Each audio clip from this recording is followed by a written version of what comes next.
முதலமைச்சர் உதவியில் ரூ. 1000 கொடுக்குறாங்க. அது எனக்கு பயனுள்ளதாக இருக்குது. வீட்டுக்காருக்கு உடம்பு சரியில்லாதனால எனக்கு அது ஒரு செலவுக்கு ஆகுது.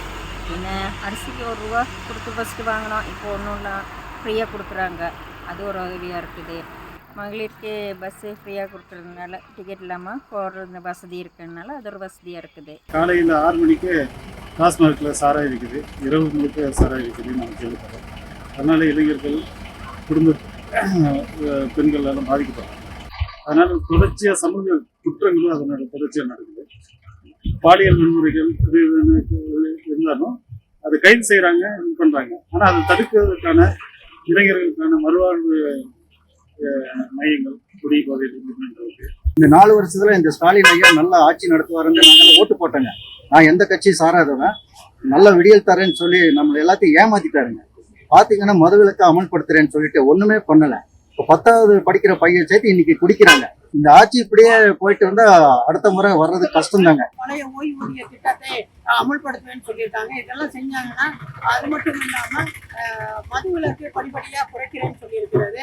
அதையெல்லாம் அமல்படுத்தினாங்கன்னா இந்த அரசுக்கு ஒரு நல்ல பேர் வரும். நல்லதை பார்த்தேன், எனக்கு நல்லதாக தெரியுது. தமிழ்நாட்டில் ஒன்றுமே பிரச்சனை கிடையாது, எல்லாம் நல்லா தான் ஓடுதா, ஒன்றுமே இருக்குது. அடுத்து டிஎம்கே தான் வரும், வேறு ஒன்றுமே இல்லையே. நல்லா தான் இருக்குது, சூப்பர் இருக்குது. எல்லா மேனேஜ்மெண்ட் பார்த்துக்க, இங்கே இவ்வளோ பேர் இருக்குது, எல்லா மேனேஜ்மெண்ட் நல்லா தான் இருக்குது. மக்கள் எதிர்பார்த்த அளவுக்கு எந்த விதமான திட்டங்களையும் அவங்க சரியாக செயல்படுத்தலை.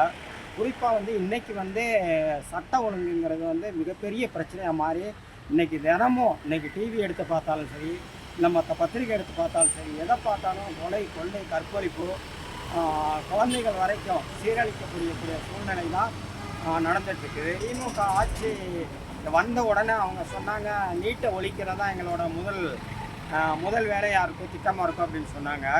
ஆனால் இன்றைக்கி வரைக்கும் நீட்டை அவங்களால ஒழிக்க முடியல, எந்த விதமான நல்ல திட்டங்களையும் செய்யலை அப்படிங்கிறது தான் என்னோட கருத்து மட்டுமல்ல, பொதுமக்களோட கருத்தாகவும் இருக்குது. மகளிர் தொகை எல்லாருக்குமே பூர்வீகமாக அடையணும். இந்த மகளிர் தொகை கொஞ்சம் பேருக்கு தான் வந்துக்கிட்டு இருக்குது, மற்றவங்களுக்கு யாருக்குமே வர்றதில்லை. அவங்கெல்லாம் ரொம்ப வேதனைப்பட்டுக்கிட்டு இருக்கிறாங்க, அவங்களுக்கும் வரணும். அதே மாதிரி இந்த பென்ஷன் அதுவும் எல்லாருக்குமே பூர்வீகமாக சேரணும். இந்த 100 நாள் திட்டம் நுப்பாட்டி வச்சிருக்கிறாங்க. அது என்ன காரணம்ங்கிறதுன்னு தெரியல எனக்கு. எல்லா ஸ்கீமுக்கும் நல்லதான் பண்ணியிருக்காங்க.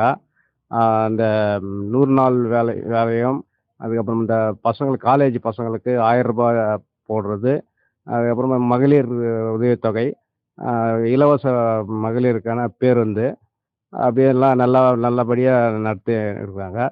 போதை பழக்கங்கள் அதிகமாக இருக்குது. அதாவது மதுவை ஒழிப்போம் அப்படின்னு சொன்னாங்க. சுத்தமாகவே அது பார்த்திங்கன்னா மது நாளுக்கு நாள் அதிகரிச்சுட்டு தான் வருது, அது ஒழிச்சப்பாடு இல்லை. அதே மாதிரி குழந்தைகள், பள்ளி குழந்தைகள் மற்றும் பெண்களுக்கு எதிரான பாலியல் குற்றங்கள் வெகு அதிகமாகவே இருக்குது.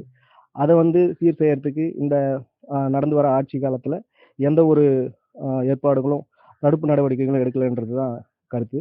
காலங்காலமாக இருந்து வர இந்த சாலை பிரச்சனைகள், குடிநீர் பிரச்சனைகள் எல்லாமே அரசு கவனத்தில் கொள்ளலை. இந்த குறைநிறைகளை போக்கிக்கிட்டா இந்த ஆட்சி நல்ல ஆட்சி அமையும் அப்படின்றது என்னோட கருத்து. நீங்கள் விலைவாசி அங்கே போயினுக்கு 800 ரூபாய் 700 ரூபாய் அரிசி இப்போ 1700 ரூபாய் 1800 ரூபாய் ஆயிடுச்சு. எல்லாமே விலை தான் சார். டிஎம்கே சரியில்லை. ஆட்டோ டிரைவர் நிறைய பாதிச்சிட்டாங்க திமுக ஆட்சியில. இந்த பஸ் விட்ட காரணத்தால நிறைய பேர். ஆனா அதனால கவர்மெண்ட்டுக்கும் என்ன பிரச்சனைன்னு தெரியல. ஆனா ஆட்டோக்கார வாழ்வாதாரம் ரொம்ப அடிபட்டிருக்கு. பணம் போடுறது 1000 ரூபாய் பணம் கொடுக்குறது, முதியோர் பணம், அதெல்லாம் பென்ஷன் நல்லா கொடுக்குறாங்க. இலவச பஸ் கொடுத்துருக்காங்க லேடிஸ்க்கு. அந்த மூணமுற்றவர்களுக்கு 3 கால் சக்கரம் வண்டி எல்லாம் செய்கிறாங்க. ஆட்சி நல்லா இருக்கு. இதே மாதிரி நல்லா இருந்துச்சுன்னா நல்லா இருக்கும். மீண்டும் ஆட்சி வரதுக்கு வாய்ப்பு இருக்கு.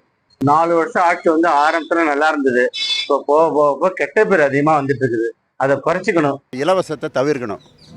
பஸ்ஸில் பேருந்தில் பெண்களுக்கு இலவச பயணம், அது இல்லாமல் மாதந்தோறும் 1000 ரூபாய். இதுக்கான இதெல்லாம் பார்த்திங்கன்னா நிதி நிலையில் எப்படி பற்றாக்குறை தான் வரும். அதனுடைய விளைவாகத்தான் இந்த சொத்து வரி, மின் கட்டண உயர்வு, பால் விலை உயர்வு, இதில் ஈடு கட்டுறதுக்காக தான் இந்த இலவசங்களை ஈடு கட்டுறதுக்காக தான் இந்த அரசாங்கம் இந்த மாதிரி ஒரு இது மேற்கொண்டு கையாளுது. அப்படி தான் நான் நினைக்கிறேன். இப்போ பெண்களை பொறுத்த வரைக்கும் அந்த 1000 ரூபாய் மாதந்தோறும் 1000 ரூபாய் இது இலவச பயணம், அவங்கள பொறுத்த வரைக்கும் இந்த ஆட்சி நல்ல ஆட்சி. ஒரு நுகர்வோர் சைடில் பார்த்திங்கன்னா இந்த ஆட்சி வந்து திருப்திகரமான ஆட்சி இல்லைன்ற மாதிரி அந்த நிலைப்பாடு, அவ்வளோதான். 4 வருஷம் இல்லை, அவங்க 40 வருஷமாகவே நல்லா தான் பண்ணிக்கிட்டு இருக்காங்க. அவங்க ஆட்சிக்கு வந்ததுக்கப்புறம் தான் நம்ம தமிழ்நாட்டோடைய வளர்ச்சியே.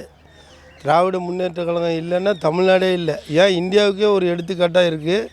அது நம்ம தமிழ்நாட்டிலேயே ஏழை எளிய மக்களுக்கு வந்து மாதம் 1000 ரூபாய், அவங்களுக்கு பஸ்ஸு ஃப்ரீ, அது இல்லாமல் இலவசங்கள் நிறைய வீடு எல்லாமே கொடுக்காரு. அவங்க கொடுத்த வாக்குறுதிகளை ஒன்றும் முழுசாக நிறைவேற்றலை. ஏன்னா உச்சநீதிமன்றத்தாலேயே வந்து கொட்டு வைக்கப்பட்ட அமைச்சர்களை கொண்டுள்ள ஒரு ஆட்சியாக இது இருக்குது. மக்களால் மொத்தமாக புறக்கணிக்கப்பட்டிருக்கு. எங்கேயும் வந்து வன்முறை, தினந்தோறும் படுகொலை இல்லாத நாளே இல்லை. அதை வந்து நம்ம அதை பற்றி கேட்டால் அதுக்கு பதில் சொல்லாமல் அதற்கு மாறாக பாராட்டு விழா நடத்துறது, இந்த மாதிரியான செயலில் தான் வந்து தமிழக அரசும் மாண்புமிகு தமிழக முதல்வரும் ஈடுபட்டுருக்காங்க. அமைச்சரோட நிலைப்பாடும் இப்படி தான் இருக்குது. ஆக மக்களோட நிலைப்பாடும் இந்த ஆட்சியை வர 26 எலெக்ஷனில் அகற்ற வேண்டும் என்பது தான் ஒட்டுமொத்த தமிழக மக்களோட எண்ணமாக இருக்கும்னு நினைக்கிறேன். KK நகரில் வசிக்கிறேன். நாங்கள் இங்கே வந்துட்டு திமுக ஆட்சி நல்ல விதமாக கொண்டு போகிறாங்க. ஆனால் சில குறைகள்லாம் இருக்குது திமுக ஆட்சியில். ஒரு செக்ஷன் 7 ஒரு பட்டா கொடுத்தா இன்னும் நல்லாயிருக்கும். செக்ஷன் 7 கரண்ட் கொடுக்கறதில்ல. இப்போ கரண்ட் கொடுத்தா இன்னும் மக்கள்லாம் இந்த மாதிரி ஸ்டாண்ட்லேஜ் ஆகிட்டு வந்து நிறைய எதிர்பார்ப்பாங்க. இந்த மாதிரி அவருக்கே நாங்கள் எல்லாமே ஓட்டை செய்கிறோம், அதை செய்கிறோம், இதை செய்கிறோன்னு எல்லாம் நிற்பாங்க. ஆனால் வந்து இப்போ மெயினாக வந்துட்டு இங்கே வந்துட்டு செக்ஷன் 70 பட்டாவும் செக்ஷன் 70 கரண்ட்டும் கொடுத்தா கொஞ்சம் நல்லாயிருக்கும். இந்த ஆட்சியை பற்றி நினைக்காத ஊழலாச்சு, ஒன்றுமே நல்லா இல்லை. அவன் ராசா வந்தான், ஜெயிச்சான், போனான், உட்காந்தான். என்னதான் இருக்கு? ஒரு இதில் ஒரு பெனிஃபிட் இல்லை. டிஎம்கே சொல்லிட்டு அப்படி இப்படின்னு சொல்லிட்டு ஒரு காரியம் இல்லை. ரொம்ப மோசமான ஆட்சின்னா இந்த மாதிரி ஒரு ஆட்சி இல்லை.